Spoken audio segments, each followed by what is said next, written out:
Outside line now though for the heavy braking zone.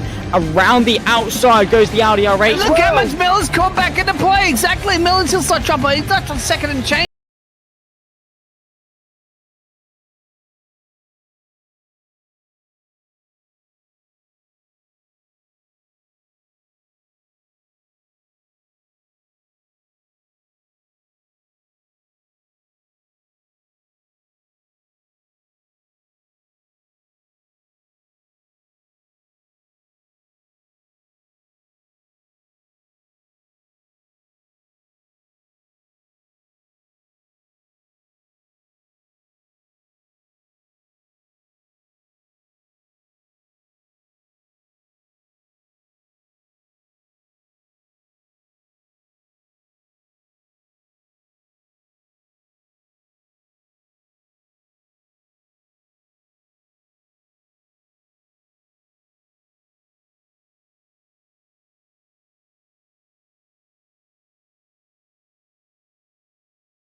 Good evening, ladies and gentlemen, and welcome back for another round of the JPB in Euro Sprint Cup, of course, once again in the touring cars. My name is Sweeney, Callum Mileham once again alongside me in the commentary booth as we travel to one of the most technical circuits on the calendar. It's Monaco without the walls, of course.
Both level on 74 points apiece. Kim Andre Bjorklund from Norway there in ninth with Carl Jacklet. JB Deji rounding off the top 11.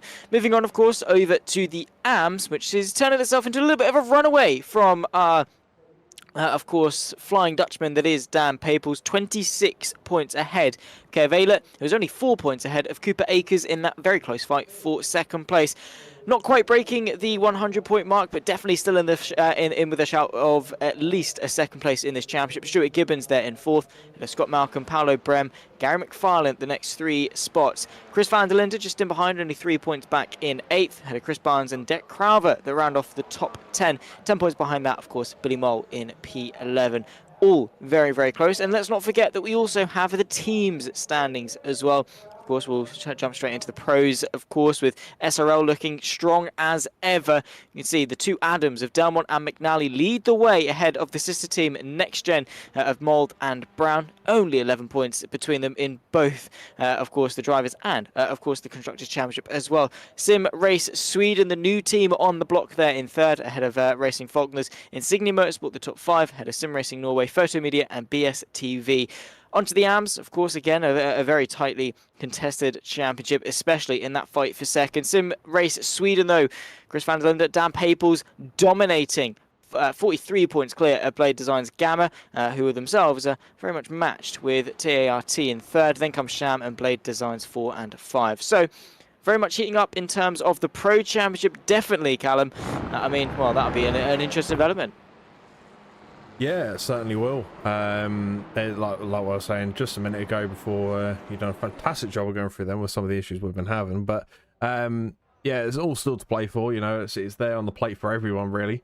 So there's some, I'd say there's a little bit of pressure on some of the shoulders out there today, but I'm sure we'll be treated to some great racing as always, and I'm looking forward to seeing how this race shapes up out of all of them, because my experience around here, well, I don't really have much, to be fair, so it'll be nice to watch all these cars get around, and they'll probably teach me the best line for when I'm here in the future when I'm racing. Oh, for sure. I mean, the Hungaroring it's a fun circuit to drive, works really nicely, depending on obviously what you're driving. Can be difficult to overtake. I'm sure in these touring cars shouldn't be too much of a hassle. I mean, the heavy braking zone at turns 1, turn 12 as well to an extent, definitely can have a couple of looks. But the thing is with the touring cars is that, yeah, there are some circuits where it is definitely harder to overtake than others. The bottom line is that overtakes can be done almost anywhere. Yeah, I mean, it's... well, from what I've seen, I mean, I've seen obviously like the F1 races around here and things like that, and it does look like quite a fun circuit if you sort of nail some of the crucial corners, because obviously there are some tighter corners than others around here, and if you get the better exits as well, especially on that home straight, well, that's going to be one of the key points I think of this race. It's very similar to the last round out at Zandvoort as well. It's that exit onto the home straight is the crucial part of it, and we've seen. Obviously, last week we had some shenanigans at the start. I mean, hopefully this time it will be the proper start of what it should be. But it is, yeah, it's crucial with that start finish straight, because that's where a lot of the overtakes get done. And well, that's when you really get to find out if you're hitting your marks better than the man either in front of you or behind you. Yeah, always using each other as a reference, always learning from the driver ahead, because, you know, even if they're slower than you, there are still things that you can learn from them, because there might just be that one little tweak that they do that you can then think, actually, no, yeah, and then apply that to your driving. So having a reference ahead of you, having someone to chase, always a benefit in qualifying. Not really sure as to what it is, but I'm sure we've all experienced it, that when we're driving by ourselves, you know, we'll put in a decent lap time or whatever. When we're chasing someone in a race, it's just whatever it is, we just unlock 2-3 tenths of a second. Not necessarily because of slipstream or anything, you know, sort of dynamically wise like that, or like a gimmick in terms of push to pass or DRS or whatever. Just pure driving. You somehow, when you're chasing a car, gain 2 to 3 tenths, or even sometimes more, maybe sometimes a little bit less, on your lap time. And that's sort of an unconscious thing that everyone is going to be trying to extract, because, of course, the best time to try and get that is qualifying. Yeah, 100%. And I mean, even when it comes to being in the race as well, we've seen that these cars are very evenly matched. There's not much between them, you know, in some of the classes. For example, like the GT3s, there are some cars that are better at getting out corners and some that are better on straight line speed, same with the GT4s. But TCRs, they're very, very similar. On paper, there's not much split in the different manufacturers at all. So I would put it all down to driver skill and talent. And like I say, the crucial part is maybe, you know, a tenth between the cars or something like that. But again, that's one thing you could gain on the car in front if you keep tight enough to them, and sort of make sure you're always on your A game when going around this track, because momentum is obviously going to be a key factor, but you can really get the upper hand on those cars in front of you and pull away from the pack behind as well if you sort of hit all those points you need to hit, but also keep that guy in front of you ultra close and make your break at the perfect time, or even, I wouldn't say a dive, but a tactical overtake is what I'll call it, into some of the tighter hairpin-like corners. Isn't every overtake tactical? To a certain extent now. I think it depends how it's performed. Also, well, yeah, I mean, if you go for a quote-unquote overtake and, yeah, kill 3 cars, then maybe... I mean, even then that could be justified as tactical. It all depends as to what side you're on, what the intent was as such, but... First times in qualifying being put through. Kim-Andre Bjorklund heads the way. 57.0 is the time to beat. Adam McNally gets himself into the 56s, 56.9. So Not the longest lap in the world, but still nearly in excess of 2-minute lap times. Definitely a long one around the Hungaroring, but still turning out some pretty decent lap times. Yeah, not bad times coming in whatsoever. They're all very close, as you can see on the left-hand side of your screen there as well. All within a couple of tenths of each other. And that was, again, that kind of just backs up what we were saying. It's more about talent than it is the car itself. But, I mean, normally you can sit here and sort of pick a manufacturer and be like, yeah, you know what, that car's suited to this track. But so far, I mean, I haven't got the professional set of eyes. Obviously, Zach, you've seen a lot more racing than myself. But I can't see any car out there that's like, yes, this is the track for that car. Because obviously, like I say, they're all so similar. So it just doesn't seem right to be trying to pick something out like that, to be honest. I mean, naturally, the touring cars aren't a discipline that I've ever really driven as such. I don't ever really like front-wheel drive cars. There are very few, if any, that I actually get into and say, yeah, I really enjoy driving that. I'll tell you what, actually, no, the Ford KA is a front-wheel drive car that I do actually fairly enjoy driving. But I'm not, I don't do it enough to really, talk about it so much. So when it comes to the touring cars and knowing track by track what car is quick, what characteristics of what car are going to be on display, I can't really tell you. All I do know is that the Audi is never really a bad choice. The Honda Civic seems to be everyone's favourite when it comes to pace, maybe not necessarily handling or comfortability. Callum over the course of last season, the American Tour, got into the Honda Civic, hated to drive it, but was really quick. So maybe that sort of tells you a lot about the Honda Civic, about how it being quick, but maybe not so comfortable to drive. But when it comes to touring cars, fundamentally, they all can succeed on their day. It's not a case in the GT3s on iRacing where you've got, the likes of the Lamborghinis and the Ferraris that are always really quick, and then the Ford GT, which is always really slow. Each car on their day can dominate, and chances are that every round you can probably bag a podium with whatever car you're in. Yeah, 100%. I completely agree with that, to be fair. And just as you were saying that, Dan Mold has just whipped up a beautiful time. And I thought Mr. Brown time was pretty quick, because he was almost 3/10 in front of Adam Delmont there. And Mold's gone even quicker than that. So while you were giving us a little conversation there, Dan Mold's kind of snuck one under the carpet. Yeah, he has, as Dan Mold usually does, really, when it comes to the touring cars. Less than a 10th clear of Brown, though, so definitely not safe by any stretch of the imagination. As we approach the halfway point in qualifying, times are going to be starting to come in thick and fast. But obviously, just saw there that Mold ran a little bit wide coming off the exit of turn number 4. And track limits here, I mean, it is a tight and twisty circuit, but you can't take them for granted. It can come back to bite you if you get a little bit too greedy on the exits. Yeah, it certainly can. And one thing I was noticing last week especially is, I don't know if it was maybe the track Zandvoort itself, because not got a ton of experience racing it myself. I've done a few broadcasts there, but I noticed that they didn't want to touch the curbs much in the last round. So I don't know if that's a factor for the TCRs. Maybe the front wheel drive doesn't handle it too well, but the curb action doesn't seem to be a thing really for TCRs. They don't seem to be a big fan of it, these guys. No, I mean, I think the thing is that obviously in front-wheel drive cars, momentum is such a big thing. John Brown, by the way, getting the provisional pole position. Nothing that we can get too excited about now, because obviously he hasn't completed it as of yet, but very, very close. Delmont seems to be struggling. But when it comes to front-wheel drive cars, momentum is always a big thing. They don't typically have a lot of power. They don't really have a lot of grip as such, because obviously front-wheel drive cars, the front tyres are doing the turning and the powering, which means that any slides that you do get are going to completely kill your momentum. And one way to slide and get a lot of rotation is to use the curbs. That's why you see so many people say hug the curb, or grab it at a certain point just to bite the car in and have that extra grip, through the corner as such. In a front-wheel drive car, sometimes you do need that extra bit of rotation. Sometimes, though, the curb hooks it too much and brings the back end round, as I say, in excess too much, starts the car to oversteer, and then obviously you get that snap, you kill your momentum, and then you're having to build it back up again as such. Touring cars have got a decent amount of power, so not as big of a problem in these as it say would be maybe in the Clio Cup, but definitely still there. And well, every little helps. You don't want to be losing momentum if you can help it. No, 100%. And once again, for the second time now, while you were explaining to me about the whole curb situation, Adam Delmont has got one underneath us as well, and went even faster, 2 tenths quicker than Mr. Brown's time, who I thought was quick initially. Mould and Brown are very close themselves in second and third there currently, but Delmont has posted that P1 place time and put himself a couple of attempts up on top of John Brown.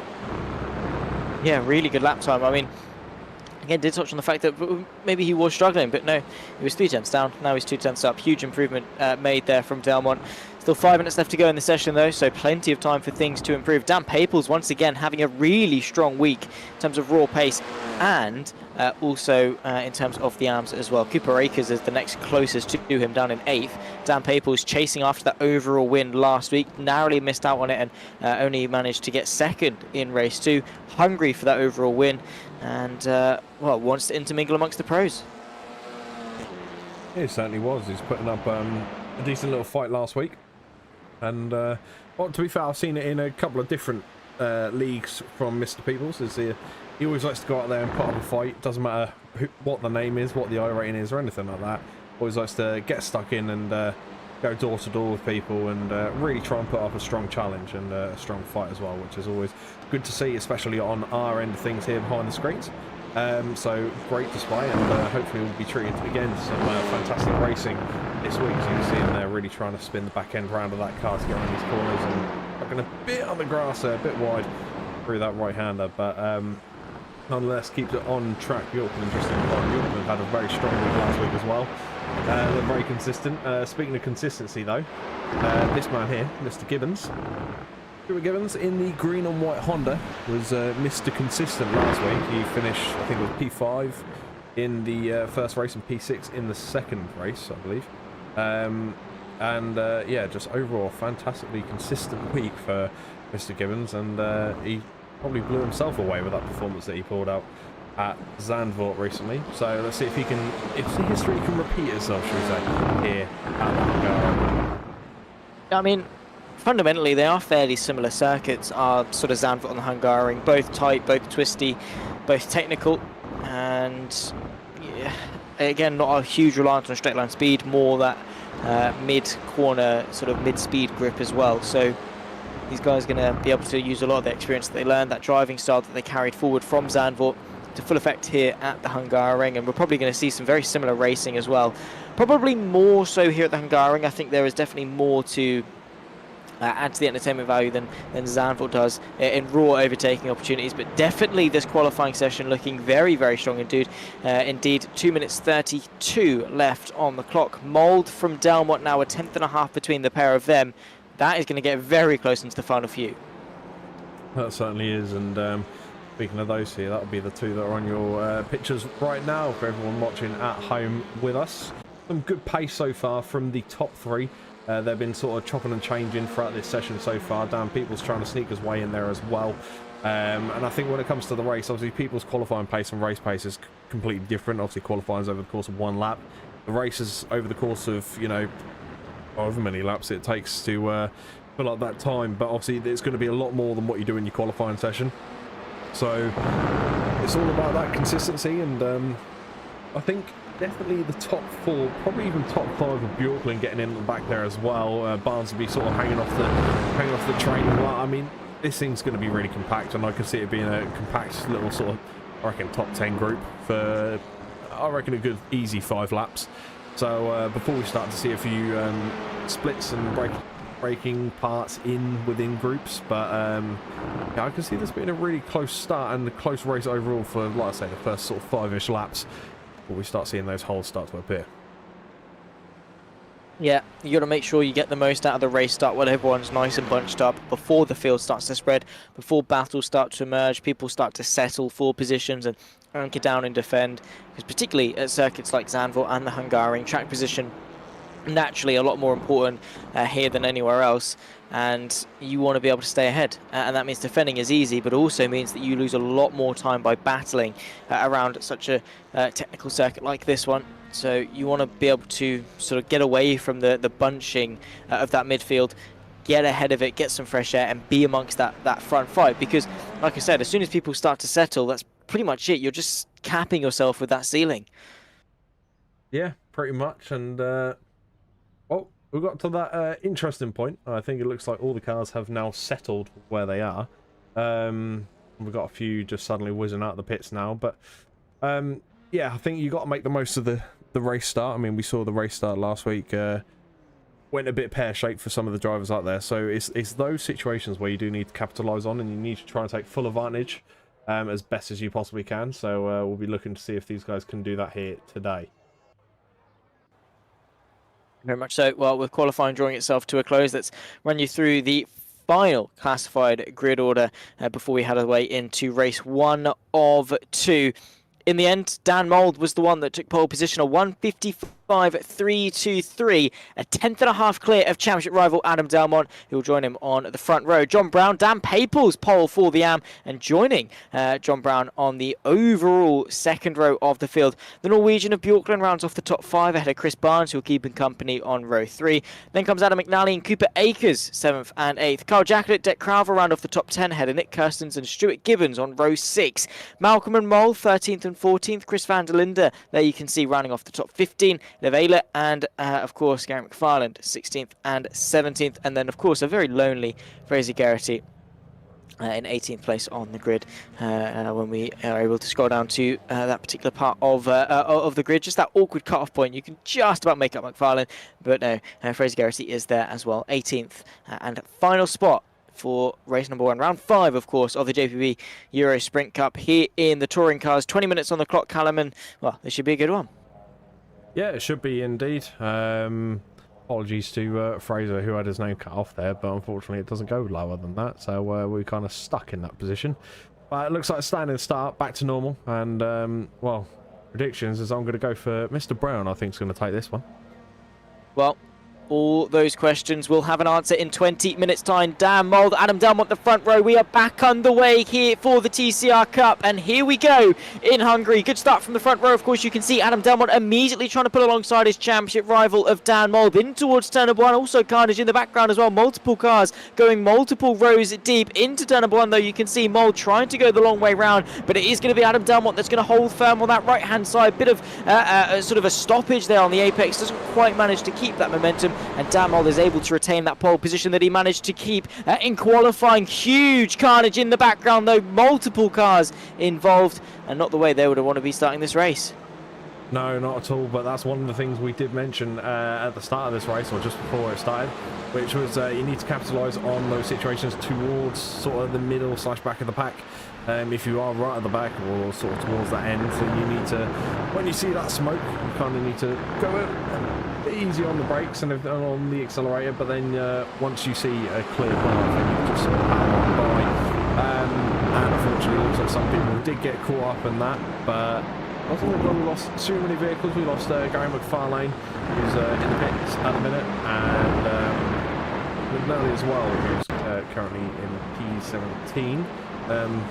In fact, we lost McNally completely there, sadly. So Carl Jacklett still out. He was collected in that, I believe, as well, but managed to carry on in the end. So not the best start for those guys towards the back, but fight still going on all over the field. Yeah, Dan Paples has been able to move his way up nicely into the overall podium and still firmly in touching distance of the top 2 of Mould and Delmont. John Brown there losing that place, but once again still within touching distance within 1 second. That is very wide. I think that is indeed Fraser Garrity losing a couple of places to Billy Mole and Kev Ayler. So too deep going into turn 12 and had to rejoin the circuit behind 2 cars. But I'm sure he would have much rather have been ahead. Lap number 2 now, of course, beginning. Lap 1 in the books, and it's Mould that leads from Delmont, Paples, Brown and Barnes. The top 5, a very hotly contested train for the lead. Certainly is indeed, and I'll say that, well, my prediction of, or before we get to that, Bjorklund trying to get on the inside line there of Akers, and he's not quite got enough sort of momentum to get that car around there and take that position, so unfortunately he's going to have to settle back in single file for P9 at the moment. But the fight is still going to be on, but one of the things that we were sort of well, I was sort of talking about beforehand, I predicted the first 5 laps, but it looks like we're already seeing gaps open here on lap 2, so it's happening a lot earlier than what I expected. It was quite bunched up here last week at Zandvoort, so but obviously difference in the track, I guess, splitting these cars up a little bit more. You can see the gap opening up between second and third now as well, so yeah, gaps are starting to open up along the track now, and well, this is where things could get a little bit interesting, so. Yeah, for sure. You just got to be careful again, that danger zone that we spoke about in qualifying, where people start to settle and don't think of the bigger picture and just think, yeah, well, they're getting away from us, so I'm just going to defend for this place and cap myself at that. And that's the dangerous prospect for those that didn't quite get off to the best of starts. Losing a couple of places, it's easy to get sort of stuck in these traps where you're stuck in a battle and not able to progress and only able to plateau or decline in terms of your race progress. Kim-Andre Bjorklund there in 9th place, and a nice fight here for 6th place before then a bit of a gap up to a fight for 4th, and then everyone really inside the top 3 bar, the top 2 spaced out quite nicely, about 1.5 seconds apart apiece, but nothing really separating these guys here. You can see Cooper Akers versus Kim-Andre Bjorklund for 4th place in the AM running order, and of course not too far away from the AM podium. Yeah, Bjorklund running very, very close to the rear end. Certainly is. Dan Mole posting the quickest lap time there as well. Just posted purple, 1:55.7, so great lap for Mr. Mold.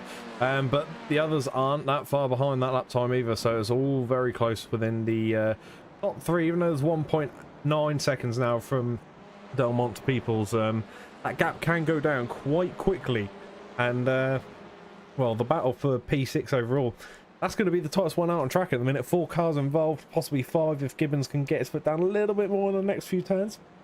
Turns into a pack of 5 for those guys. Family, so very, very close for the lead. Only 0.4 of a second between the pair of them. 5 minutes into this race and up through the hill.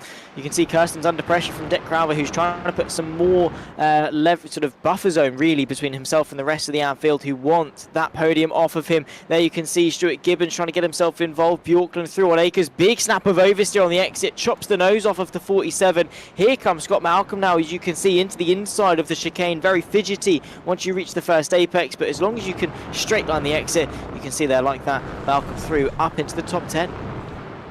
Yeah, not a bad move at all for Mr. Malcolm there. Dick Crowther looks like he's had a bit of an issue. Dick Crowther's off to the side of the track there, unfortunately.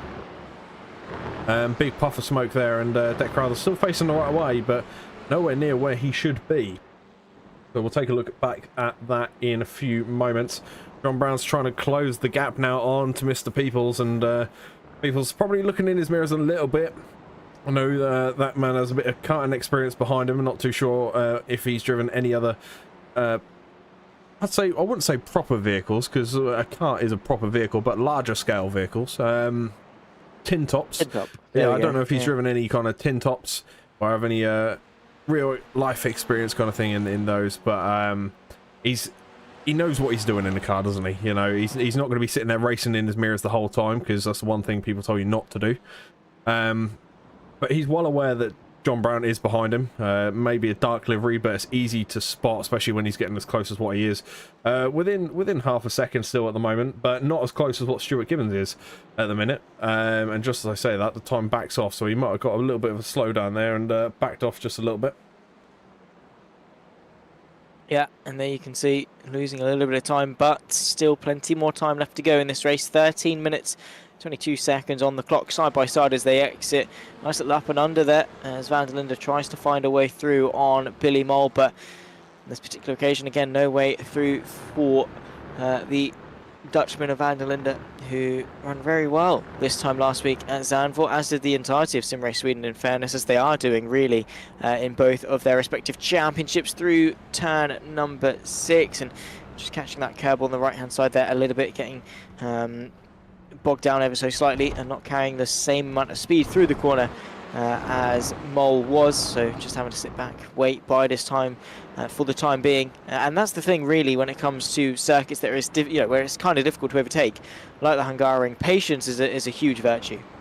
Yeah, it certainly is, and you really need to know when to pick that perfect spot to get the overtake done, because if you misjudge that by a couple of milliseconds, or if you just go at the completely wrong part of the track, then that could actually cost you more than what you'd gain in that overtake alone. So, you know, you could really lose out on some of the time that you thought you had gained. That can all go in, well, a heartbeat. That can go just as quick as what you gained it, really. So it's all about picking the right moment, and I don't think that was really the right moment for Bjorklund to swing around there. But then again, he might make me eat my own words, because he's not exactly losing any time. I thought he was going to lose a lot of time there, but he's actually kept up very well, and someone that's keeping up very well at the minute as well is Mr. Delmont, trying to hand the fight to Mr. Mould. So those two are still bumper to bumper fighting out for P1 at the moment, but Kevin Bjorklund is still keeping that pressure on. He is applying it, and you can see all over the rear end, really, of Kirstens. Pulls out to the left-hand side of the screen, the right-hand side of the circuit, and the outside for technically what is turn number 3 off cambered as you run your way through. So staying as tight as possible is key to the best lap time, and unfortunately Bjorklund on the outside had no chance of finding a way through. As we approach the halfway point of this race, it's 5 for 6, definitely starting to heat up as the Norwegian might start to get impatient. Certainly might do, and one person that also might get a little impatient, but at the same time might go on the defensive a little bit here, is your AM leader at the moment, Dan Peoples. He's got Chris Barnes just in behind him, P2 in the AMs, and John Brown just ahead, so he's kind of like in a sandwich. And, well, Zach, when you're in this situation, say you are leading the AMs in the race at the moment, do you try and sit with him and hope he pulls you along, or do you just kind of almost, as a Jose Mourinho once said, park the bus? Do you try and put that full defence out and stop that car behind you from overtaking you? Do you make your car as wide as the bus? What would you do in the situation that Mr. Peoples is in with 10.5 minutes left to go? Drive faster, get better, and just win the race. Simple as that, really. I think that's easier said than done. No. But Why? Well, just do it. Yeah, but it's not as simple as just doing it, though, is it? Like, we can say that from sitting here in the booth, you know, yeah, just get on with it, you know, come on, put your foot down. But it's not as easy as that when you're in the car, and obviously... Of course it is. Just do it. Okay, then maybe I have a skill issue, because every time I've tried to just do it, yeah, it doesn't work out. No, unfortunately it doesn't. Well, there's a reason we're in the commentary booth, let's put it that way. Kim Bjorklund. And of course Nick Kirstens, there's the space, opens up on the inside for the Norwegian, late on the brakes, and that is definitely just doing it, sends it in deep, bit of contact. The up and under though from Kirstens might well see the 69 machine fight back, but the Norwegian is through. Flashed the headlights though, not maybe too happy with how things were done. I definitely didn't see anything wrong with it either. Coupe Breakers immediately trying to become a beneficiary of this small little bit of a skirmish, and there's contact, and Akers most certainly not a beneficiary of that, as he's off into the infield section, backwards into the barrier, and rejoins in 11th place. Yeah, not good for Mr. Akers at all. Have a quick little look at what happened here then. Coming into the left-hander, obviously we had seen the movement done by Bjorklund, and then there's just a tap on the rear right of Akers' car, which just spun him around, unfortunately made him rear end the barrier at the side. I was going to say tyre wall. That is the tyre wall, isn't it? Yeah, so back end into the tyre wall, and you can see there's a little bit of damage there. Boot lifting up and down every so often, but nothing too major, and Akers should be able to carry on, and hopefully he can try and push to get inside that top 10, but it's going to have to be a push and a half to get there. Yeah, especially with only 8 minutes 40 left to go. It's always tough, especially when you've sort of faced adversity. I really don't see it happening, unfortunately. So, yeah, again, misfortune, some bad luck mixed in. Oh well, misfortune, bad luck, the same thing really. But it's fine. It just is what it is. Maybe I should take my own advice and just get better at commentary. Maybe that is the way that things need to go. I'm telling Dan Peoples to drive better. Maybe I should just commentate better as such, and actually speak English well. Maybe. You know what, Zach? Just do it. Just do it. Just do it. Easy as that. Just do it. Just talk better. Yeah, it's exactly. Fine. Just do it. You know, it's not, you know, it's not a case of me sitting there saying, oh, it's not as simple as that, Zach. It is as simple as that, Zach. Just do it. Just do it. Yeah. That's fair. That is fair. Well, yeah, I don't know. Swings and roundabouts, mate. Karma has swung very, very quickly for you, I think. There. Maybe. I don't know. Maybe I just swallowed a thesaurus and immediately sort of just gave synonyms for each thing. Unfortunate. Well, wait, misfortune. That's what I said. And sounds like you regurgitated it back, my friend. It doesn't sound like you kept that down. No, I didn't.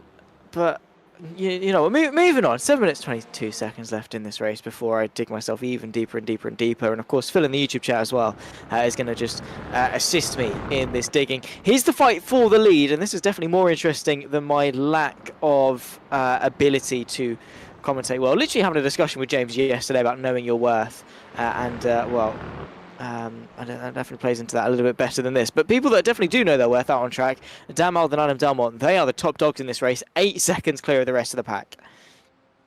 Yeah, they are storming away, and all Mould is really thinking about is, well, all he wants is to see Barney waving that white flag, or even better, that checkered flag, so we can pull away with that P1 in front of Adam Delmont, who again is a really strong racer, especially after what we saw last week. You know, not taking anything away from Dan Mould either. Dan Mould had a fantastic race, but Delmont's one of them names that continuously pops up, and we got Mr. Peoples, another name that pops up continuously as well, flashing the lights there. John Brown, a bit of space between them, not really within overtaking distance just yet. We'll keep with them down the home straight and see if he can pull off a move down here into turn 1. You can see Chris Barnes just lurking in the background there, probably waiting for something to happen really in the last 6 minutes. He's in a good position. You know, P5 wouldn't be a bad result at all. His teammate finished P5 last week out in Zandvoort as well, so wouldn't be a bad couple of weeks for the Triple A Guarantee. Would be a nice little result there for them. But Dan Peoples, once again, still within this sandwich, but he's kept it nicely between these two cars and kept it fairly equidistant as well. So he's pulling along quite nicely and looking like he could win the AMS here in the race 1. He's just rubbing it in. I completely mess up my words, and then here comes Callum going, oh yeah, equidistant. And it's not even a real word. Or it doesn't sound like it anyway. That's probably one of the only ones that's over 4 syllables that I know. I know, it's impressive. Obviously, we're from Norfolk, so our capacity in terms of winning at Scrabble definitely is few and far between. And we most certainly do not know very big words. Then again, I said unrequited on a broadcast once and completely confused Lewis McGlade, the Lewis McGlade. So that's my call to fame. Anyway, fight for the overall podium and, of course, that AM lead with John Brown, Dan Paples and Chris Barnes all in this 3-car train for 3rd.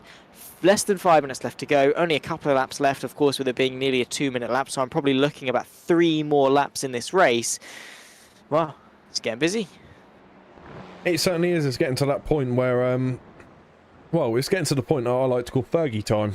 Obviously, it's a reference we use in another sport that we won't talk about too much here because I know there's a bit of a sensitive topic. But, yeah, it is getting very much down to Fergie time or squeaky bum time. And it is that point in the race where if you're going to want them points, you're going to need to start making your moves now. And, well, thought Stuart Gibbons was going to be one of those people doing that then, and saw him take a little bit of a different entry into the corner before this. And, yeah, it seems to be one of them cases where you have to pick your moments correctly. And I don't think that was a moment to take it because the time's gone up a little bit between Gibbons and Billy Mole there, but not by much. He's still on the tail, and obviously this straight is going to help big time with the slipstream for these cars. Massive factor as well in the TCRs, the slipstream there. He's posted a green time, so that's one of his quicker lap times here tonight for Mr. Gibbons. So not doing too bad at all. He's in the top 10 finish at the minute, so he's probably going to want to try and get into single figures and try and get that P9. But if not, if I was in Gibbons' shoes, I'd be sitting there and I'd be quite happy with a P10 for race 1.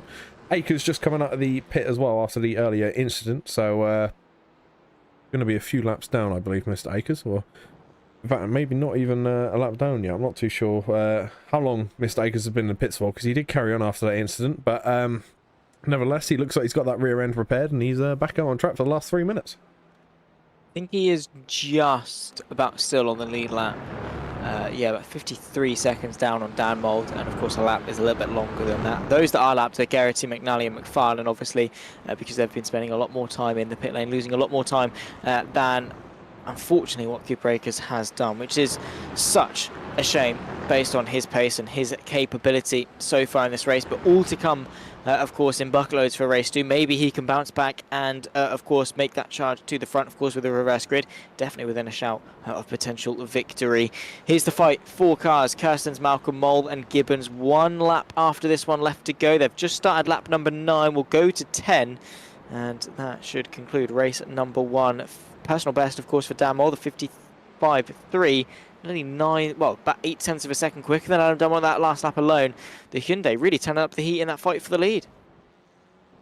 Yeah, certainly is, and well, nearly 2 seconds between the top two cars. I mean, when we were last on board with them, they were within half a second to a second of each other, and now that's nearly 2 seconds. So Belmont does need to get his foot down a little bit. But are those tyres wearing off? You know, has he pushed his car a bit too hard maybe in the first 10 minutes? And maybe that's caused a little bit of issue for him sort of towards the end of the race, you know. What has Delmont been caught up in for this entire race? We haven't obviously been aboard with him the entire race one. We have been dotting around here and there throughout the grid, but nonetheless, you know, maybe he's lost a bit of grip compared to Mould, who's kind of been saving his tyres possibly. So a good, strong performance from Mr. Mould so far. 2.5 seconds now, blitz the top two, but at the minute, the battle really is on for P3. This isn't going to end, I don't think, until we see that checker flag, and even then I think it's going to become one of those UFC fights almost, where you got to get the referees to pull them apart, because these two are going to be stuck together all night. Absolutely, flash the headlights. You can see Dan Paples maybe in a display of trying to throw off his opponent, but you can see definitely showing his intent, looking, feeling the mirrors, putting Brown under as much pressure as he possibly can with 1 lap and a couple of corners left to go in this race. Paples searching for the overall positions, not necessarily just wants to win the AMS. He wants to go for overall positions. He doesn't want to settle. Arguably maybe should be in the pros, but nonetheless he is absolutely wiping the floor with that AMS Championship. I mean, to be fair to Barnes, he's only about 1.7 seconds back, not doing a bad job himself either. But Paples on a consistent basis is always up there. There is Barnes, you can see, within touching distance, but with only 1 lap left to go, probably not going to be able to do much in that fight for third. But Brown definitely under a lot of pressure. Yeah, Brown's got some defensive awareness needed here, because, you know, you can see, I was just saying earlier, you know, it's a dark livery for Mr. Brown's car, but you can still see it. Well, it's completely the opposite way around for Mr. Peoples. You know, he's in the rear view mirror now. He's got a bright livery, and John can definitely see that, but also John Brown's a very experienced racer, a very good racer at that as well. He knows what he's doing when it comes to defending, so I'm sure he will get the job done here today. But Dan Peoples is definitely going to give him a bit of a run for his money there in the Honda just in behind. But it is very much battle between the Audis and the Hondas at the moment. That seems to be the closest battle, and they've kind of been like this for the entirety of race one. Zach, they haven't really split up at all, and like I say, I think it's going to be a case of we might have to get out of the booth and head down there onto the pit wall to split these two up, because like I say, they're going to be sort of bumper to bumper for the entire night, I feel, with their pace so far that we've seen on display. So top quality performance, I think, from these two. 100%. I mean, the respect that they've given each other is remarkable, and again, it does take two to tango. There is our man though, Dan Mould, of course, coming in to this round 6 points ahead in the championship, ahead of the man that he will finish ahead, of course, in this race. Adam Delmont 6 points behind, and Dan Mould is going to be doing his best to take strides towards yet another touring car championship. Race 1, of course, of round number 5 of the JPB TCR Cup. The Hungaroring goes the way of Dan Mould in race 1. He crosses the checker flag first, flashed the headlights in celebration, and an extension on what is already becoming a very tightly contested championship fight. Adam Delmont there in second. John Brown settles the podium, although a very hard-fought battle there from Dan Paples. He finishes 4th overall, first in the AMS ahead of Chris Barnes, who rounds off the top 5. Of course, we'll run you through the full finishing order once everyone has gotten their way through. But as far as first races go, Callum, not bad at all. No, not a bad performance from, well, any one of these vehicles, really. They all came flying around here. We did have an unfortunate early incident within the first race there, which is not ideal for those 3 vehicles involved. But, you know, at least one of the 3 managed to carry on, and in the end, we were treated to some good close racing. Not really too many massive issues out there on the track, but yeah, I think all these guys hopefully enjoyed race 1, and we treated to a fantastic race 2 hopefully very shortly. For sure, race 2 always turns up the heat just a little bit. Of course, with the reverse grid, and people a little bit more warmed up, a little bit more turned on. But after race number 1, of course, Dan Mould, Adam Delmont, John Brown, the podium, SRL extending a hold in the championship. The next gen, not the next gen gold, closing that gap in the pro teams. Dan Paples wins the AMS ahead of Chris Barnes, who rounds off the overall top 5, ahead of Kim-Andre Bjorkland in 6th. Nick Kirsten, Scott Malcolm, Billy Moore, Stuart Gibbons settle that fight for 7th. And of course, Carl Jacklet, Kev Aylett just in behind 11th and 12th. Derek Crowther, Chris Van der Linde, Cooper Akers rounds off the top 15, and therefore the reverse grid for race number 2. And Fraser Geraghty, unfortunately, not getting to the end of the race, nor Adam McNally, nor the lone driver there in P18, who, again, unfortunately, is getting a little bit cut off when it comes to the standings. But race 1 in the books, race 2, bring it on. Yeah, bring it on indeed. We've got 4 minutes left of their warm-up session. Now the drivers get the warm-up session. I'm pretty sure it's for every series in the JPB YouTube channel, if I'm not mistaken. They always get a little bit of a 5-minute warm-up slash cool down. You know, grab your teas, your coffees, your milks, your Fantas, your Cokes, whatever it is you need. Maybe go for a little toilet break as well. And get ready for race 2. So this is all just race 2 prep. Some people like to go out and put on a show. Fraser Geraghty out on track at the moment. Let's jump with him.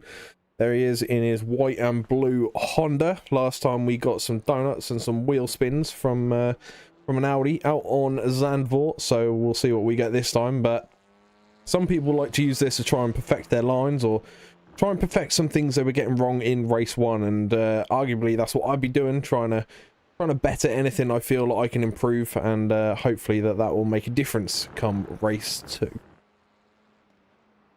Definitely will. Just getting out, chanting some.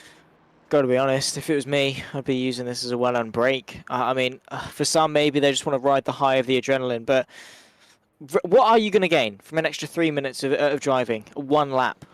Are you going to be able to gain anything of value, or are you really just going to maybe burn yourself out when you're desperate for the toilet, need a drink, need to stretch your legs, need to reset after, you know, what was a tough race for Fraser Geraghty?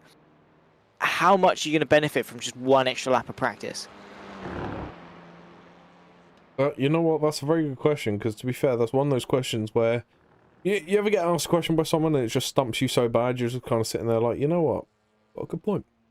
So I'm sitting here trying to think of an argument for you now, and I have to admit, I can't really think of one, because within 3 minutes, there's not a lot you can do, granted, but I think the best thing you can do is for your person yourself, you know, go wash your face with sun, splash some cold water on your face, freshen up, and, like I say, get a drink, go to the toilet, whatever you need to do, take a 5-minute cool down, like, just go sit, take some breaths elsewhere, and stretch those legs before we get back into the racing seat for race 2, and it looks like Fraser Geraghty might be just taking up that advice and popping off for a quick breather before race 2 commences. So, race 1, I should have gone with my original guess of Dan Mould, but I decided to mix it up and go for Mr. Brown. So let's think of some predictions, shall we, while we wait for the last minute 30 seconds. Mr. Sweeney, who are we going with for the race winner for race number 2?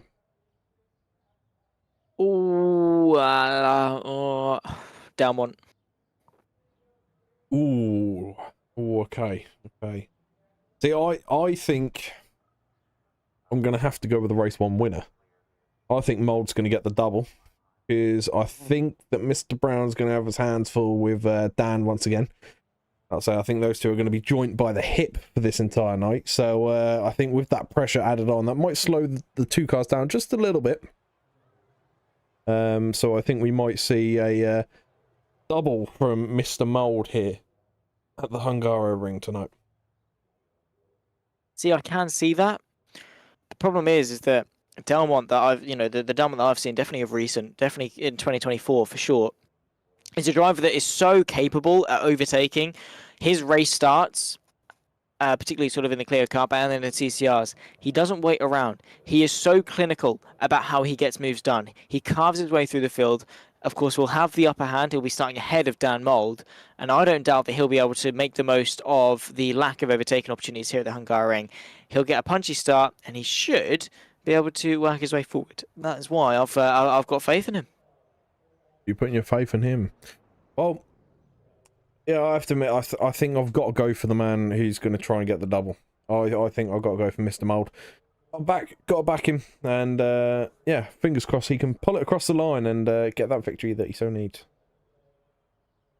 Yeah, because he needs some points back in the championship. That goes without saying. We're about to get ourselves underway for race number 2. The grid will be set. There you can see Cooper Akers assuming pole position after 15th place. He's ahead of Chris van der Linde on row 1. Then you've got Dick Crowther, Kev Aylett. Row 2, Carl Jacklett rounds off the top 5 ahead of Stuart Gibbons, Billy Mole and Scott Malcolm. Behind that, Nick Kirstens and Kim-Andre Bjorklund round off the top 10, with Barnes and Paples keeping each other company on row 6. John Brown, Adam Delmont keep each other company on row number 7. Race 1 winner Dan Mould in 15th, ahead of Geraghty, McNally and McFarlane. The 18 car field, race number 2 moments away. We've already posed in our predictions. Let us know what yours are, of course, in the YouTube chat. Make sure you're ticking us along as well. 5 red lights are on. Race 2, 20 minutes on the clock. We're back underway here at the Hungaroring. A good start from pole position for Cooper Akers, who is going to be wanting to make the most and redeem himself after the woes of race 2. Van der Linde settles in nicely into that second place, immediately onto the defensive though. You can see in the background as well, side by side between a couple of the SRL cars. Keeping the lead though is Cooper Akers, 3 wide momentarily, that fight for second. Here comes Carl Jacklett around the outside, manages third place, a punchy start and a clean start for the most part as well. Yeah, clean start. There's only one car we don't have out there at the minute, which is Gary McFarlane. Apart from that, all these cars have made it through turn 1 at the minute and just cycling back through the pack. And yeah, everyone's got through clean. Still side by side. We're pretty much going side by side for, well, I'd say a good sort of nearly half the lap now. And these guys are not letting each other go at all here. And here we go. Here's where carnage could ensue. And there it is. Massive collision for Chris Barnes. Unfortunately being collected there big time. I'm not too sure. Was that Mr. Peoples? That was Mr. Peoples indeed. Gone a little bit wide and flung back on and took out Chris Barnes, unfortunately. He's going to be frustrated with that. Let's take another look as to how it's happened. Not exactly a small incident. Let's hope that there's not too much damage sustained to the rear end of that Audi RS3. Doesn't look to be anything at a first glance, but you never know what's really happening at the sort of the intricacies of these race cars with how precise everything is. A bent toe link or anything like that can very quickly make the car turn from a very fast race car to undrivable and very much a mess. 80 minutes, 20 seconds left on the clock. We're not even a lap through the racing and so much drama already. Netcode in the background and off the road. Potentially, I think that might well be Dan Mould. He rejoins, gets overtaken by Delmont and McNally. Potentially John Brown as well. Dan Mould with a very sketchy moment there going into turn 12. Yeah, not too sure what happened really there with Mr. Mould, but he's coming into the pits now, so that's going to cost him some time there and possibly even looking at a early retirement depending on what's going on behind the scenes there with Mr. Mould. But Akers putting in the quickest time, 2-minute 4.4. Carl Jacklett just behind that, 2-minute 5.7. Then Dick Crowther 2-minute 7, and the rest of the cars to follow very quickly just after that. It seems like Dick Crowther's leading the pace for in terms of cars being very similar. You got Dick Crowther, and then like the 4 or 5 cars behind him are all doing 207s.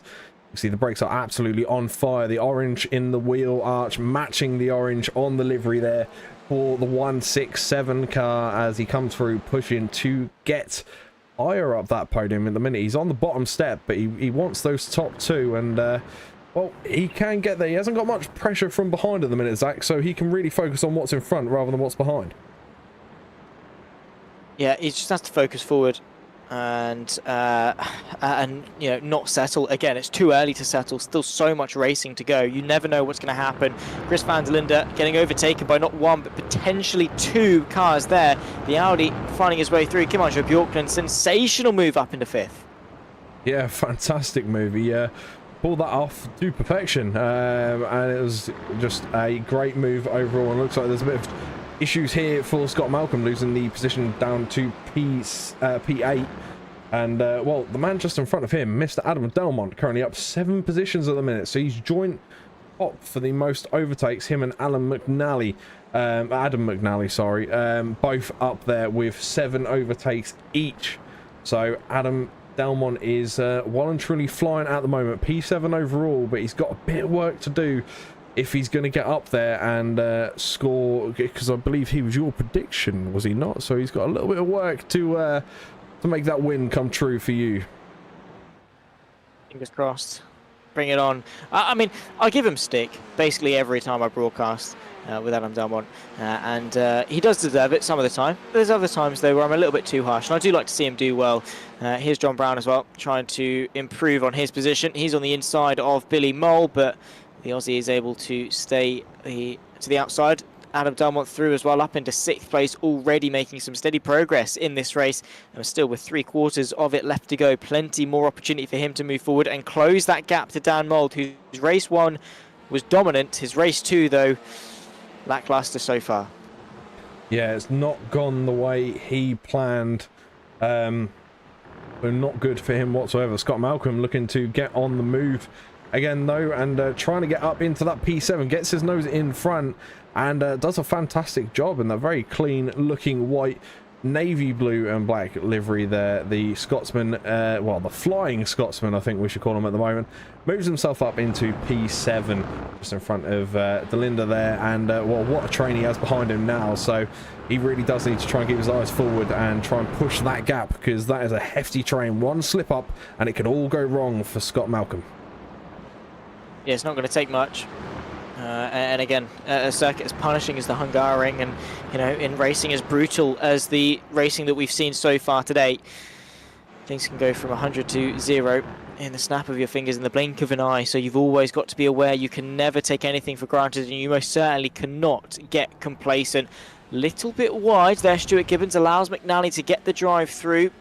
Just not really having the exit that he would have wanted. Maybe trying to serve a slowdown as such, but all in all, not the best couple of corners for him, as the threat of losing that top 10 definitely coming into fruition. There is a move into the inside as Billy Mole trying to find the way past Gibbons, who does give him the space. And on the outside of the final corner, he is able to stay ahead as Gibbons and retain that 10th place. The fight towards turn number 1, though, definitely still could be on John Brown as well, lurking in the background, potentially looking to go to the right-hand side. Bjorklund moves his way up in a 4th as well. Quite a heated battle between himself and the Dutchman of Nick Kirstens. There is John Brown, though. No way through in that fight for 10th. No way through just yet, but he does have a slight inside advantage there, coming around a slight right-hander, but now he's going to be on the outside of the track, and I will just say he may not be at the top half of the table, but Dan Mole posted on the quickest time at 1:55 at the minute, so he's just gone purple, even though he's been in the pits already so far. Not the best race start, but the quickest lap of the session so far in this race too, and there's a little bit of blinking going on out there for some of these cars, so have to bear with it while we see some people flashing in and out. John Brown still trying to put the pressure on Mr. Gibbons, and Gibbons has gone really wide again, and unfortunately letting 2 cars slip through, maybe even 3 now, as John Brown moves up into P10, and Billy Mole taking advantage as well. Stuart Gibbons really does need to be careful, because the next 2 cars get past, and well, it's all fallen down. He's at the back of the queue, and well, we all know what it's like being at the back of the queue, no matter where you're standing. Yeah, you've always got to be so careful. And again, like I said, constantly trying to improve and never settling in a race. I mean, it gets to the point where maybe your realistic targets have to shift, but you're always looking for more. You're always trying to search about how you can improve your current position. Billy Mole versus John Brown into turn 12, and Mole running really nicely back into the top 10. There's the move on the inside. That's Paples trying to recover. No front end on that car whatsoever, but a bucket load of determination in this race. Yeah, loads of determination, but I will say, if he gets past Gibbons, look at the car he might be trying to battle again. Once again, John Brown and Peoples, the 2 bumpers of those cars, will be meeting again, I imagine, this race. But at the minute, the only thing that splits those cars is a Stuart Gibbons, but John Brown at the minute trying to extend that gap to 2 cars.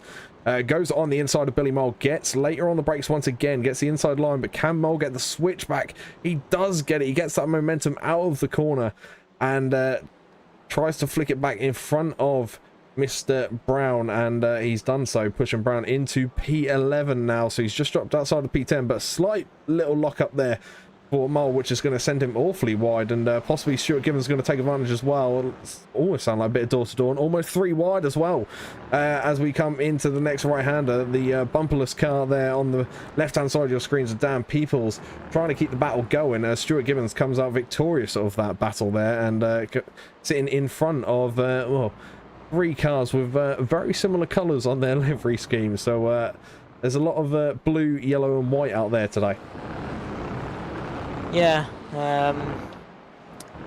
they don't like us. They just want to make our lives as difficult as possible. But hey ho, eventually you become accustomed to certain liveries and things. And to be fair, I just correlate the numbers on the timing tower and try and piece it together as to what's happening out on circuit. Adam Delmont moves his way into 4th as we tick towards the halfway point of race number 2. The win is definitely in sight. Kim-Andre Bjorklund not really putting up too much of a battle, probably cleverly doing so to stay in the slipstream of the SRL driver. Potential championship leader after today if Dan Mold stays in 15th. And of course Adam Delmont continues his charge forwards. The win, I mean, what is he, about 5-ish seconds off Cooper Akers? 10 minutes left to go. Let's see what he can do. Yeah, probably about that, to be fair. There's a little bit of work to be done, but the main thing is catching the car. He probably won't have too much of an issue with. It's getting the overtake done, which could be a bit of an issue. So, because obviously there are drivers out there, and I think all of them are perfectly capable of doing it. But some drivers in this world really do make their car seem like a double-decker bus. So it is very, very difficult to get past some people when they're defending. So we'll see how that unfolds here over the next few laps. And it looks like there's been a problem for Nick Kirstens, who's currently stopped on the track at the minute. The 69 car, Mr. Mold comes past, takes the freebie and moves up into P14, and Kirstens has gone back to the pits. So unfortunately that'll be him done for a little while here. John Brown got up into P9, I believe, thanks to Kirsten's little issue there. So well and truly in the top 10 now for Mr. Brown.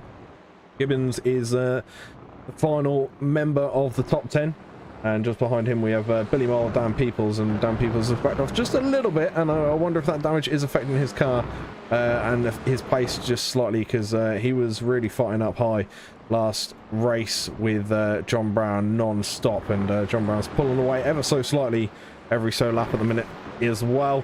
Adam Delmont though is putting that pressure on bit by bit, closing in, and would like to dispatch of Kim-Andre Bjorklund for good before he can then set his sights a little bit further up, because again the longer he spends battling away with the Norwegian, the less time that he's got to chase after the top 3, and maybe they can chase that as a collective. But I mean, surely Delmont is the quicker of the 2 cars. I mean, he's proved that he's managed to get through. Then again, if he was the quicker car, then maybe he should have got ahead and stayed ahead of Kim-Andre Bjorklund. But they need to stop battling, they need to buck up their ideas, and they need to get after that podium. Here's John Brown on the inside now of the Sim Race Sweden team, of course, of Chris van der Linde. That's the fight for 8th place. The green and black of SRL on the inside. There you can see the blue, yellow and white repping the colours and going the long way around, but not enough to stay ahead. John Brown up into 8th. Yeah, up into 8th, just behind the Flying Scotsman, and he's really got to pull something out here, because he does well to get the overtake done. He always opts for that inside line on turn 1, and it's pulled off for him pretty much every time. There's only been one situation where the cutbacks actually worked against him, but apart from that, you know, every time it's just been absolutely flawless. So fantastic work for Mr. Brown there on turn 1 in particular. Delmont losing the position there. I think he had a little bit of an off track, so unfortunately he's had to drop back just slightly. But yeah, back to Mr. Brown. You know, if he can just get his head down and try and catch the Flying Scotsman just up ahead, he could be in possibly for a shout at the top 5. But I think that at the minute is a bit of a stretch, because Delmont was getting his foot back down, and well, we've seen him put the pressure on Bjorklund and try and push up this field. So he's definitely got it in the tank, and like you say, he could be pushing on for a win, but needs to get a shift on. There's only 6 minutes and 44 seconds left here in this race, and at the minute, Carl Jacklett is your race leader. He is, and once again proving his endless talent, his skill, and again his just sheer consistency really when it comes to Carl Jacklett. He's never the quickest. Rarely is he ever the quickest, but he's always the one that makes the best out of the circumstance. Adam Delmont side by side, Kim-Andre Bjorklund also on the inside through the final corner, but the Norwegian is able to stay ahead, and that gap to Derek Crowther has doubled now to 3.5 seconds. I have to say, I think they're going to have to settle for 4th. That's the best they can do. Yeah, it's not going to be easy. I know that Crowther definitely isn't an easy customer to keep away from, but Delmont is not going to give up just yet. He's pushing on that inside line, the preferred line for Mr. Brown, as we've seen many overtakes done successfully there, and Adam is going to add his name to that list and gets through on the inside line. So he's now up into P4, but how long can he hold it for? Bjorklund is going to try and get the inside.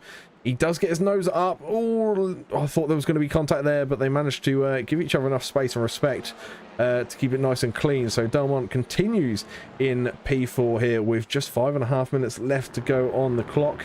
Kev Eilert's trying to push on the pressure, and looks like Akers is trying to do some damage to the P1 car. He's trying to get up there right in amongst it and put his bumper on the rear bumper of that 42 car that's currently leading the race at the minute, Carl Jacquelet. And Deck Crowther, he's edging closer and closer. He's got 5 minutes to get into this lead battle and try and get in amongst it, and hope the cards play his way. Hopefully he gets the better hand of the table and manages to take all the winnings from today's race. Trying his best. Both of them will want it dearly. Only one of them can take it, of course. I mean, first, second, either way, definitely a big milestone for both drivers and a great way to cap off a great evening of racing for them. But everyone wants that top step glory. Carl Jacquelet, of course, has managed to move his way into that position. Scott Malcolm trying to move his way ahead of John Brown. That's the fight for 7th. So Brown slowly but surely picking his way through. Delmont able to stay ahead in 4th as well. Just keep an eye on all the battles that we've been able to, of course, track over the duration of the last 11 minutes or so. Of course, thank you to everyone that's tuning on in the YouTube chat. Very grateful to have you. And yeah, to Mamma Mia, definitely does look great. iRacing gets knocked for its graphics sometimes, but the racing you see on screen, while it might be a sim, very much is real. Pure passion, pure determination, and great respect out there on circuit as well. Stuart Gibbons able to keep 9th place ahead of Chris van der Linde. Once again, a very close battle with 4 minutes left to go. Yeah, not long left to go at all. And just what you're saying about the iRacing graphics, I mean, I have to admit, some people do have a little dig at them every so often, but I have to say, I think they're actually top quality. I think when you do up some of the stuff, some of the settings on it, it does look phenomenal. So yeah, it can look really nice, and I'm quite happy with where it looks at the moment, that's for sure. So for an old game, what, 2008 or so, sorry, old sim, before I start triggering a load of people, old sim, it's, I think the release was 2008. It's done fantastically to last this long. So awesome stuff there. But talking of lasting a long time in multiple things, but in this battle in particular, Billy Mole has been going through quite a while now, trying to get past Dylan into that top 10, but I don't know if it's going to quite happen just yet. He needs to try and plan that overtake well, because it gets to the point in this race where I'd be looking to try and make a last minute overtake. I mean, yeah, you are gambling a lot with a last minute overtake. You know, it may not work and it may cost you dearly, but if the gamble pays off, you know, you could get the overtake done and not give them any chance to attack back. But Billy Milster said, nah, I'm going for it now, Callum. Watch me, I'll show you how it's done. And he's gone flying past. Slight off track there, but he brings it back on fairly swiftly and carries on down the road at the minute. 4 cars in a line, all white, yellow and blue. And well, I think these guys are going to be battling right up till the final whistle, really, for these 4 cars. And I think Dan Peoples has done well to keep the pace going with that damage he has on the car from that earlier incident with Chris Barnes. We do have Delinda coming into the pits, though. So Delinda into the pits for, well, the last 2 minutes, possibly. Not too sure what Delinda's doing at the moment with that. Maybe he just needs a quick repair, quick touch-up on the paint or something. Who knows? But at the minute, the lead battle is starting to tighten up. Can Crowther do it and pull off the phenomenal aspect of winning this race with just under 2 minutes to go? It's almost seeming impossible, but I've seen the impossible done before, Zach. Well, I mean, it's remote racing at the end of the day. Anything is possible. Anything can be done as long as it happens within the timeframes of the race, and even then can happen after the fact with stewards' reports and things like that. Always eager to change the result. On to the penultimate lap of this race. Delmont clear of Bjorklund, closing that gap. 2 seconds now is the gap to Derek Crowther. If this top 3 begins to battle, it's difficult. It could happen. I can see a scenario sort of where it happens, but it's going to take a lot of luck going the way of Adam Delmont, and then not only the luck going his way, but also him being able to use it to best effect. certainly. And, well, Cooper Akers is one of those names that's kind of slipped under the radar for most of the race. But Akers has had a fairly decent race, to be fair. Only down one position, did start the race in P1. If he could finish in P2, that'd be a fantastic result, to be fair. But he's got a lot to deal with Crowther. If he can get a bit closer, he's within half a second almost now. And just as I say that, it backs off. And that's always the way with me. I say someone's within a certain time frame, and then all of a sudden they back off by a couple of tenths. So, see if Deck Crowther can pull it back. Here is the view from Crowther's car as we go through into the last 30 seconds of the race. So this should be the white flag, and there it is, waved by Barney on the right hand side. Half a second. Can he get that P2? We're into the last lap now at the Hungaroring for the last race of this evening. JPB TCRs. Plenty of good racing that we've seen so far. And, well, can the car of Deck Crowther get the overtake done? He's going to go for the inside line. Do you think he's going to get it before the end of this lap, Zach? I mean, one way to find out. Outside line. Carver searching for the space for second, but no way through for now. There is Delmont joining the back end of this train. First place maybe out of the question, but second on the cards. On a day where Dan Mulder is down in 13th place, he was able to finish second to him in race 1. Some huge points potentially to be gained then from Adam Delmont in the championship. As we tick our way towards the second half of the season, the timer ticks 0. The checkered flag will be waved at the end of this lap. Jackler on course to win yet again after just being consistent, being there, picking up the pieces and driving his own race, not getting involved too much, just making the most of opportunities. Fair play. Certainly is. Done the same last week, done the same this week. So how many weeks in a row can Carl Jacklet keep that going? Seems to be a little dark horse when it comes to this winning race too. At the minute, since I've jumped in the booth with you for the last couple of weeks, well, last week and this week for the TCRs, so I didn't really start the season, but I have to admit, just from what I've seen so far, it seems to be Carl Jacklet's thing to pick up the pace in race 2 and just, like you say, pick off the pieces and get up into those high positions just from being that consistent. That's all it really takes as racers, is just keeping that consistency up and being consistent. Dan's done very well to keep that car consistent, but he's got to do an even better job to try and keep that position. He is going to just do it by taking the inside line against Kev Eilert there. But there is your race leader. And here he comes across the line, Zach. He does. Carl Jacklet, a superb victory, a superb race. And victory here at the Hungaroring. It's Cooper Akers and Deck Crowther for the podium ahead of Adam Delmont, who maybe not the ascension to glory, but an ascension to 4th place is one that he will take ahead of Kim-Andre Bjorklund in 5th. Of course, we'll run you through the final finishing order in a few moments' time when everyone has had a chance to cross. Dan Mould, unlucky 13.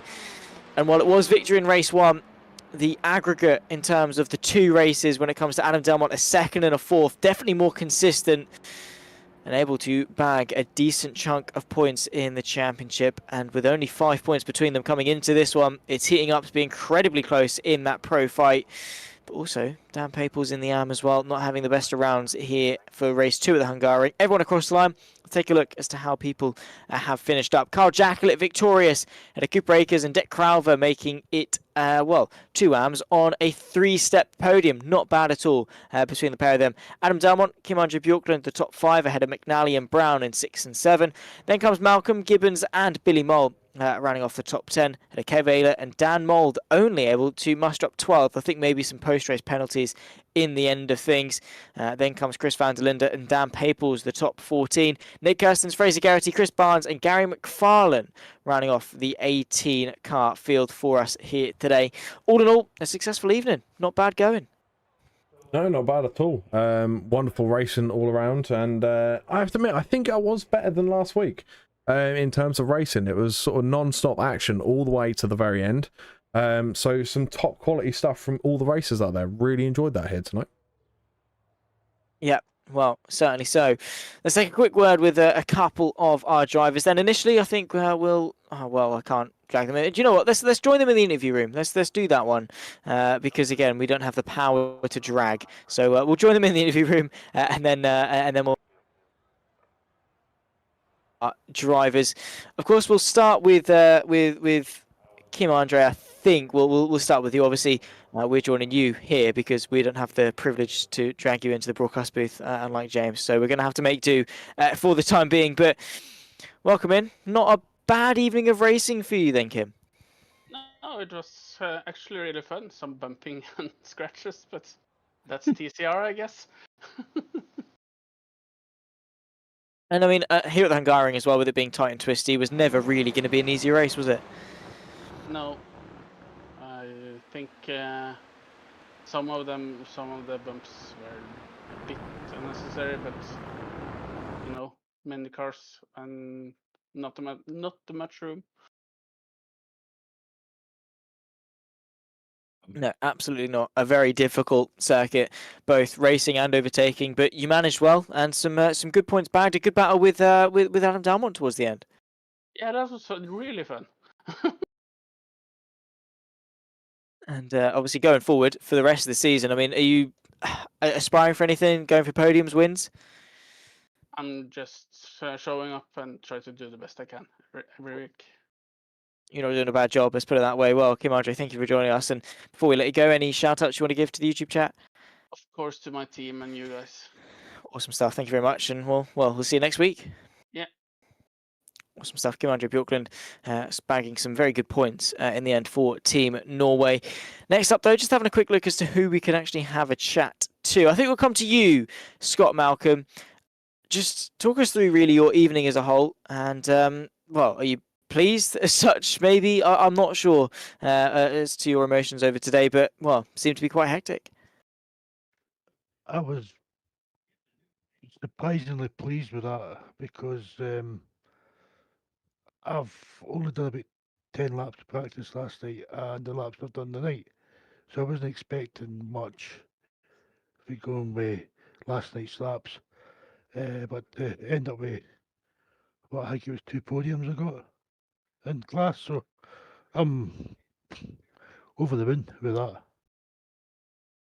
Well, yeah, very well done to you today. I mean, making the most of the carnage around you as such, probably the only way that you can really go about things, especially at the start. A couple of pretty crazy ones. I just seen the one. I just seen the Cooper getting taken off when he was in front of me.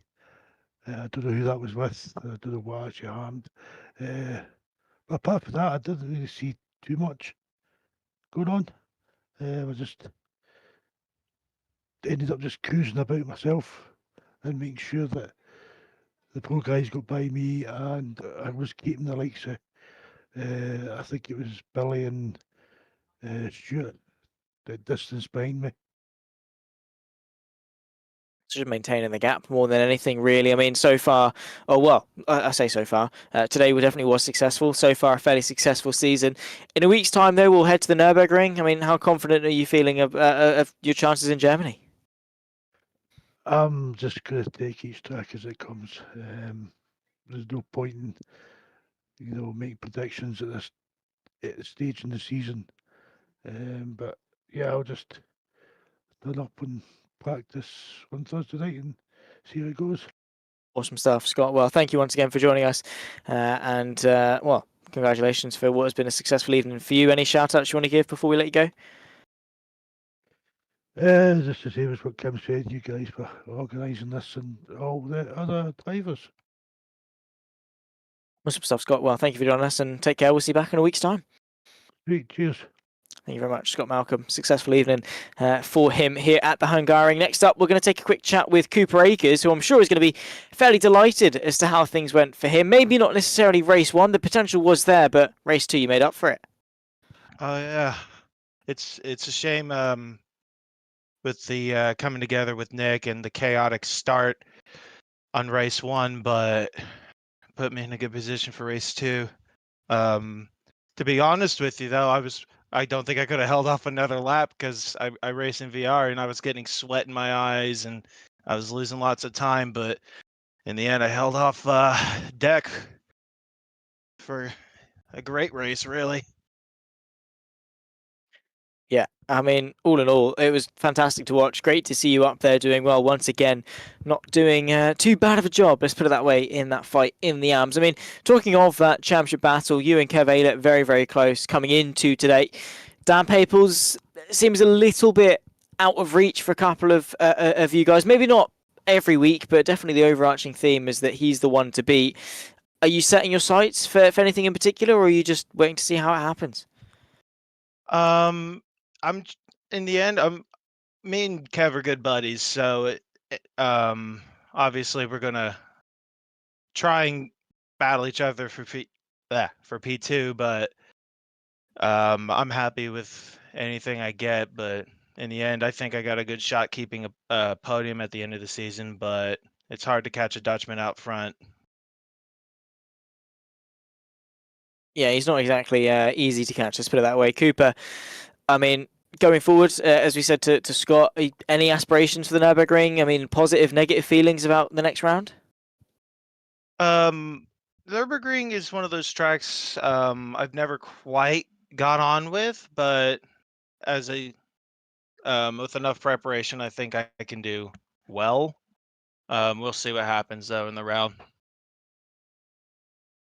Awesome stuff. Well, thank you for joining us. Any shout outs you want to give before we let you go? I want to shout out John Brown. He helped me with the lap and generally trying how to get around and being a little better around Hungaroring. But yeah, thank you. Awesome stuff, Cooper. Well, thank you for joining us. Take care, and we'll see you back in a week's time. See you in a week. Awesome stuff. Well, next up, then, I think it's only fair that we come to the man himself, Carl Jacklett. What a race! Race number 2. Hi. Another good round. Yeah. Race 1 was a bit unfortunate. Tim and I came together, which then speared me into Adam. Yeah, I really felt for Adam. It was Adam Delmont. It was just Adam McNally. It was really unlucky for him. He didn't deserve that at all. There just wasn't room to go 3 wide. Yeah, that was unfortunate, but I managed to get up into a reasonable position from last to capitalise in the second race.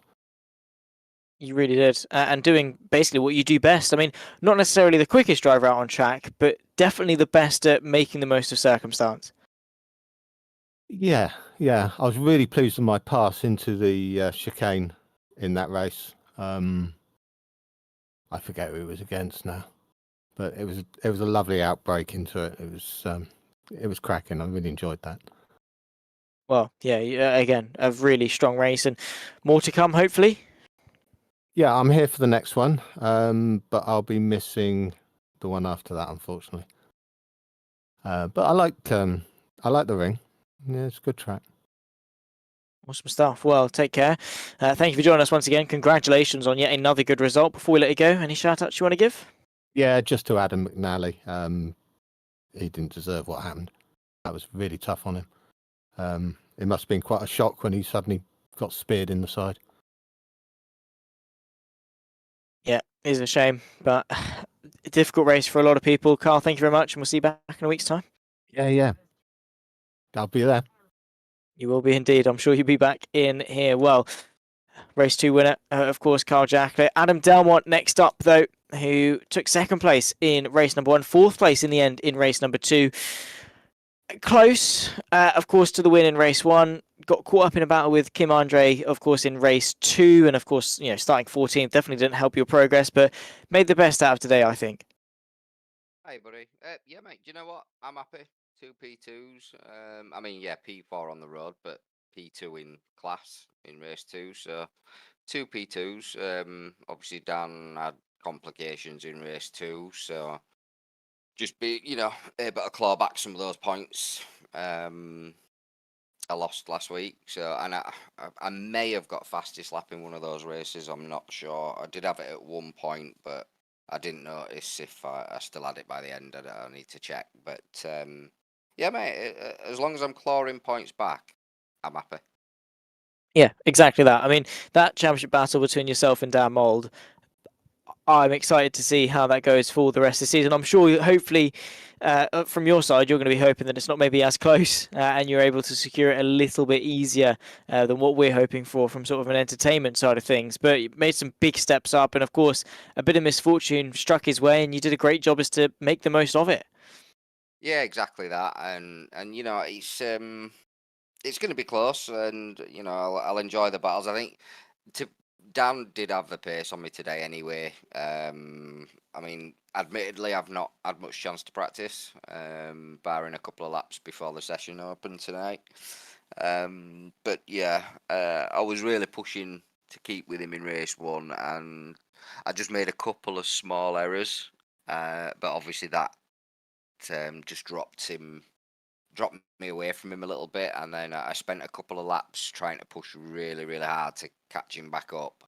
And I think I just cooked my tyres a little too much, and car just didn't feel as it. So I settled for the last couple of laps. It was like, look, you're not going to catch him from here, so just bring it home in second. And then race 2, me and Dan were side by side quite a fair bit. Neither of us wanted to let each other go, which was good fun. But yeah, unfortunately, it did run into a complication and allowed me to sneak through. And then, yeah, I just made the most of it. And the battle with him was great. And I mean, I did pass him and then stupidly made a mistake, trying to drift a Honda Civic, which allowed him back pass through, which obviously I may have been able to catch Carl if it hadn't have been for that. I don't know, potentially. But last lap, I was obviously behind the 2 AMs fighting for their class win. So I literally said to Deck, I was like, look, I'm not going to try and send it on you. I can't catch Carl, he's too far away. I haven't got enough time. But what I will do is I'm monitoring the gap to Kim behind me. If he starts catching me, I might have to start trying to, make a move to get round to protect my position. But I wanted them to try and fight it out for their class win. There was no further I could go, so pretty pointless to try and interfere with that, that battle for their win. So yeah. Seems like, very obviously that you're pleased with things. As we said, good points in the championship. I presume you'll be taking the championship lead back from Mold.